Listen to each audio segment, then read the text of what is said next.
hoje eu queria, nessa mesma batuta, compartilhar com as irmãs, com os irmãos, uma situação que eu observo nas Escrituras, quero repartir com vocês, e eu estou intitulando Converscote Santificado. Vamos ler o texto que me autoriza a dizer o que eu direi. Êxodo, capítulo 24. Nós vamos ler o versículo 1, nós vamos ler depois o versículo 9 a 11. Versículo 1, do capítulo 24. Disse também Deus a Moisés: sobe ao Senhor, tu e Arão, e Nadab, e Abiú, e 70 dos anciãos de Israel, e adorai de longe. Damos um pulinho agora para o verso 9. E subiram Moisés e Arão, e Nadab, e Abiú, e 70 dos anciãos de Israel, e viram o Deus de Israel, sob cujos pés havia uma como pavimentação de pedra de safira, que se parecia com o céu na sua claridade. Ele não estendeu a mão sobre os escolhidos dos filhos de Israel. Porém, eles viram a Deus, e comeram e beberam. Vamos orar. Senhor, esse é um momento em que nós necessitamos da luz do Senhor. Acenda na nossa mente, na inspiração do Espírito do Senhor, luzes para que possamos, de alguma maneira, ou em algum grau, sermos edificados com a glorificação da Tua palavra nessa noite. Fala ao nosso coração. Toque-nos com Teu Espírito Santo, vivificando o nosso espírito. Nós Te rogamos, Senhor. Rogamos que coroe este momento com a Tua própria presença e assim mudemos no nosso rumo, porque o nosso desejo e as nossas convicções é para manifestar a Tua glória. A Tua palavra nos equilibra, Senhor. A Tua paz nos equilibra, opera em nós. Nós Te rogamos, faça conosco aquilo que agrada o Seu coração. Nós Te bendizemos por esta palavra, em nome de Jesus, amém. Amém. Minhas irmãs, meus irmãos, eu vivi um tempo em que se fazia piqueniques. Talvez você vá se lembrar de algumas coisas, porque nós que temos o cabelo branco, muitos de nós passamos por algumas coisas que eu vou falar aqui. E eu vivi um tempo em que se fazia piqueniques, sem caixinha de som, sem celular, sem mosquito da dengue, sem nenhum artefato eletrônico, sem hambúrguer, sem chips. Nós íamos a um local rural onde passava rio, ou uma represa, e ali nós limpávamos um espaço embaixo de uma árvore, e ali estendíamos um pano limpo, que servia de mesa e amparo da comida e a bebida que a gente levava. E ali naquela circunstância bucólica e campesina, tocava-se violão, cantava, ria, interagia com aquele meio ambiente agradável, romântico. Me lembro que cantávamos: quando moças e rapazes vão à feira passear, bom dia, boa noite. Coisa que Não sei se vocês cantaram isso, mas era tão bom. E fazia as rodinhas. E os rapazes passavam pelas moças, bom dia, boa noite.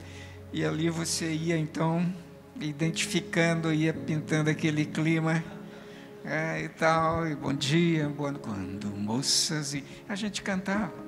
Não tinha um contrabaixo tão bem tocado, mas tinha um balde com uma corda e um cabo de vassoura, e ele puxava ali e tal, e era uma maravilha.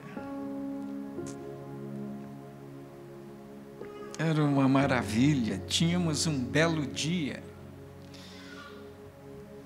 Era um deslumbre naqueles anos em que nós ainda usávamos sapato Vulcabras e um tênis chamado Conga. Alguém está fazendo assim com a cabeça, você está puxando, e é isso que eu quero.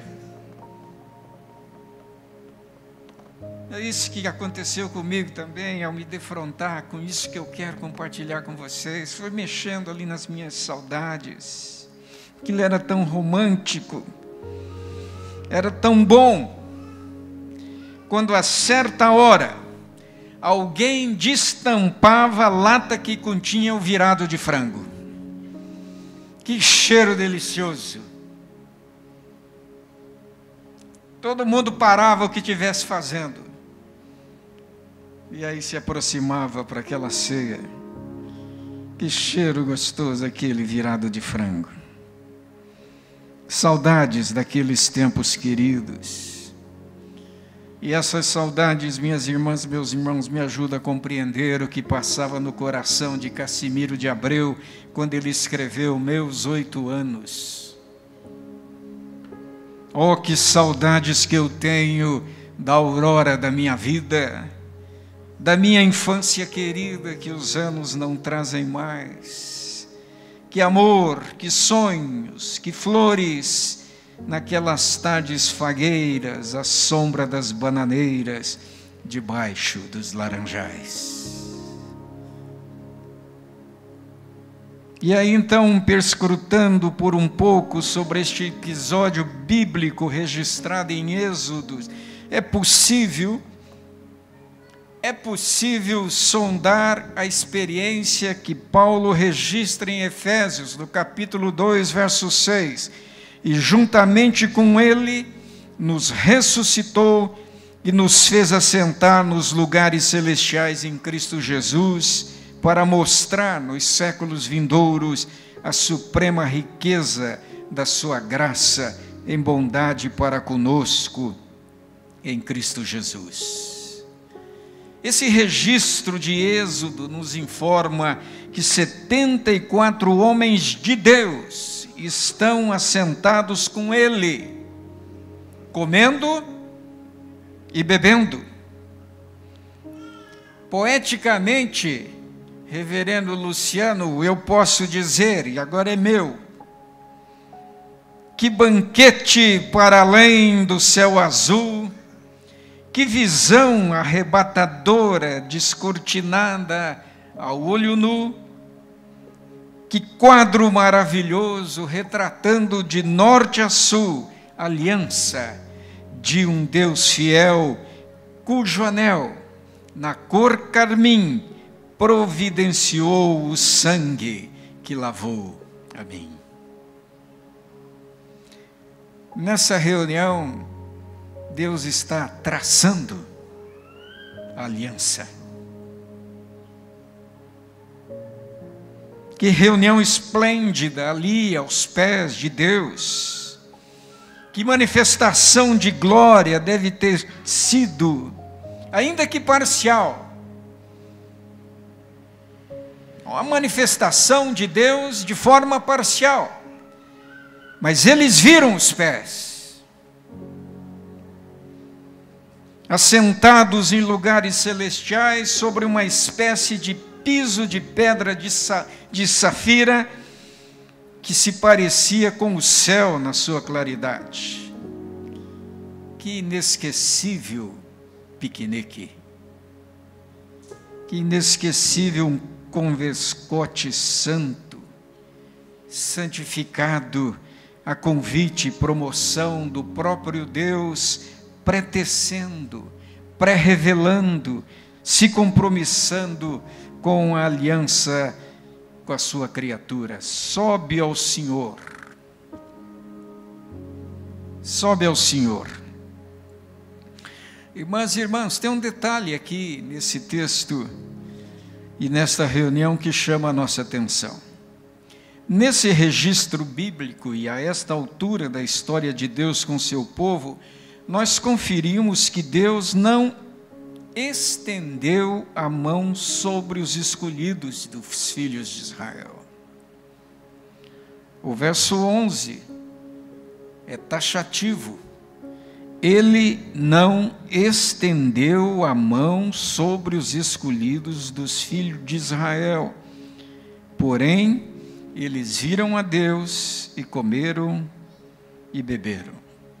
Moisés registra esse detalhe. Ele observou. E eu, com a minha justiça própria, não vou dizer, que estranho, né? Porque em Mateus, no capítulo 26, nos versos 26 a 28, nós temos uma reunião semelhante à reunião que aconteceu ali conforme o registro de Êxodo 24. Mas interessante, irmãs e irmãos, nesta reunião de Mateus, no capítulo 26, ao invés de Deus determinar que os seus escolhidos subam ao Senhor, o Senhor desce aos seus escolhidos. Glória a Deus! O Senhor desce aos seus escolhidos. Glória a Jesus! Fez-se carne e habitou entre os seus escolhidos, cheio de graça e de verdade, e vimos a sua glória, glória como do unigênito Pai. Evangelho de João, capítulo 1, verso 14. Que amor! Que amor! Amor que por amor desceste, amor que por amor morreste. Ah, quanta dor não padeceste, minha alma vieste resgatar e o meu amor ganhar, diz a composição sacra no nosso inário presbiteriano. Que amor! Diz o texto de Mateus 26, verso 26 a 28, enquanto comiam, tomou Jesus um pão e abençoando-o, o partiu e deu aos discípulos, dizendo: tomai, comei, este é o meu corpo. A seguir, tomou um cálice, tendo dado graças, o deu aos discípulos, dizendo: bebei dele todos, porque isto é o meu sangue, o sangue da nova aliança, derramado em favor de muitos, para a remissão dos pecados. Irmãs e irmãos, nós conferimos aqui, e agora na dimensão da graça de Jesus, já no cumprimento da profecia de João Batista, que dizia: após mim vem aquele que é mais poderoso do que eu, do qual não sou digno de, curvando-me, desatar as correias das sandálias. Nós conferimos aqui o Senhor Jesus, o Deus encarnado, promovendo também um banquete físico, mas carregado de princípios espirituais e salvíficos a serem aplicados na vida dos escolhidos. E nesse banquete, onde também é servido comida e bebida, o Deus encarnado se abre no seu celeiro de misericórdia e, indo além do registro de Êxodo 24, ele estende a mão aos seus escolhidos e ele serve comida e bebida aos discípulos, dando uma ordem: comei e bebei. Ele estende a mão esta ação de Jesus, estendendo o braço e entregando o pão e o cálice, está carregada, me parece, de um significado glorioso para os seus discípulos, na medida que nesta ação simpática e amorosa de Jesus, há como que uma figura de transferência de poder, transferência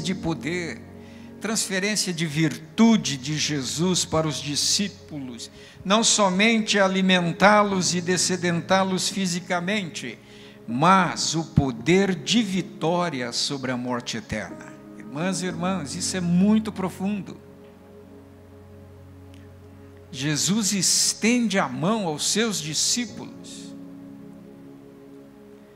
Jesus estende a mão a nós, os seus discípulos, transferindo poder de vitória sobre a morte eterna.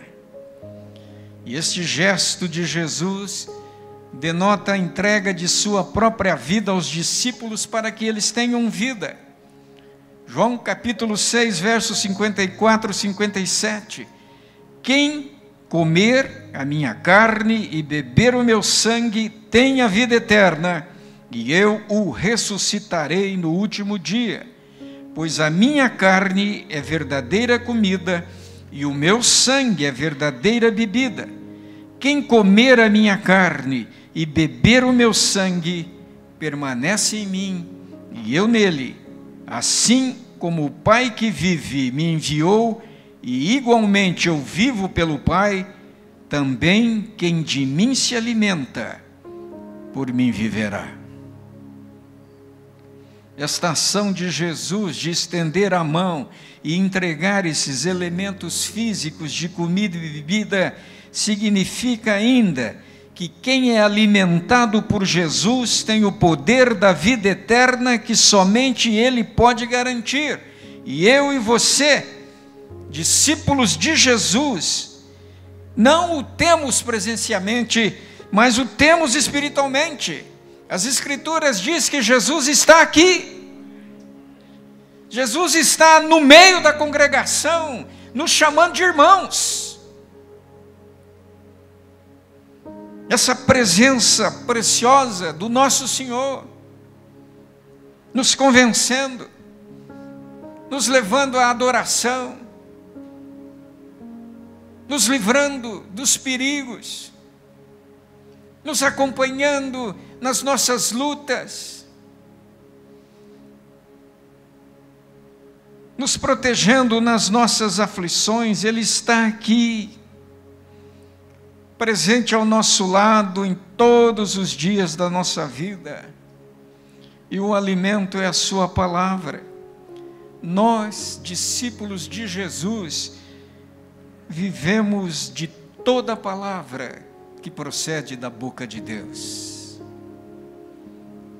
É o nosso alimento, é o nosso sustento, é a nossa comida. O poder da vida eterna é concedida por Jesus. O poder é vivo, tem vida em si mesmo, não é mecânico, não vem de uma energia natural. O poder é uma pessoa.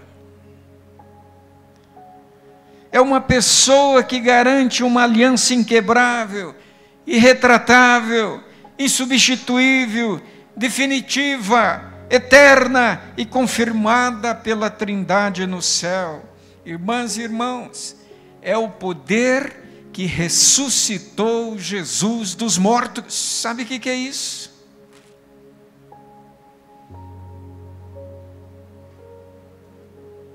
Ele transferiu esse poder a nós, seus discípulos. O poder, o dínamo, o Espírito Santo que habita em nós e tem nos levado a toda a verdade. A toda a verdade. Esta ação de Jesus de transferir esses elementos físicos de comida e bebida com a ordem comei e bebei, tem também o significado de nos fazer lembrar, durante a nossa vida terrena, de que Jesus se tornou nossa fonte de vida através de sua morte. Esta ação simbólica significa que quanto mais comermos e bebermos de Cristo, tanto mais de sua vida teremos, muito mais do seu poder veremos, e ainda mais fortalecidos viveremos.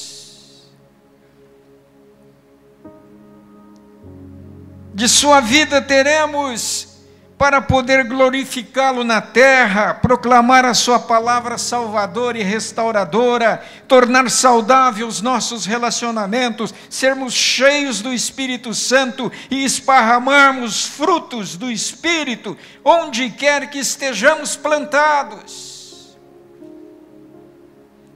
De seu poder veremos, porque haveremos de ser usados por Ele na conversão de almas, no quebrantamento de corações, no avivamento de nossa congregação, com frutos dignos de arrependimento, na cura e na restauração de relacionamentos e no crescimento do temor a Deus no meio de nossas famílias.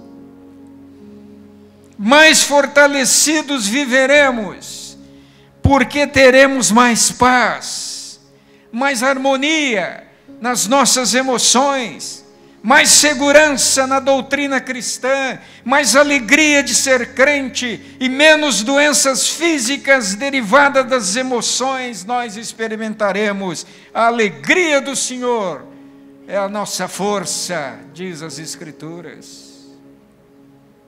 Que poder transmitido num piquenique.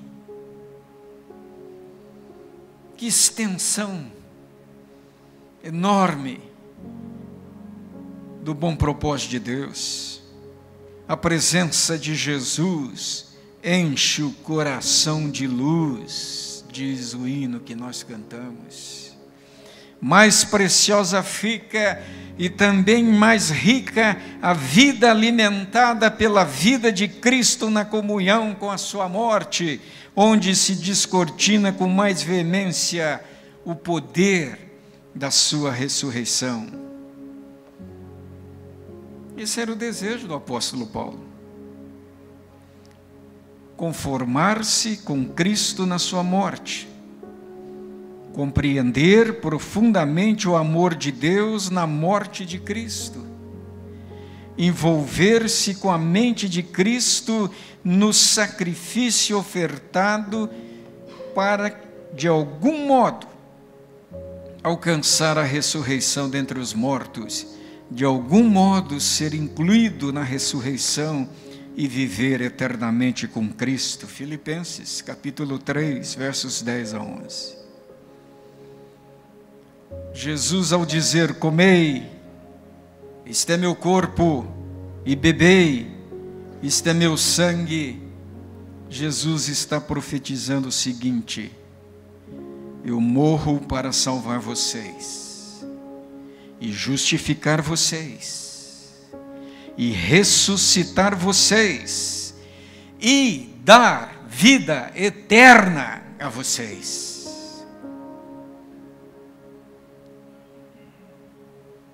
Que bem precioso é o nosso Senhor. Que prazer poder servir a Jesus Cristo. Ser servo de Jesus Cristo. Irmãs e irmãs, é esta conscientização que está correndo dentro destes vasos capilares que integram e contornam a ceia do Senhor.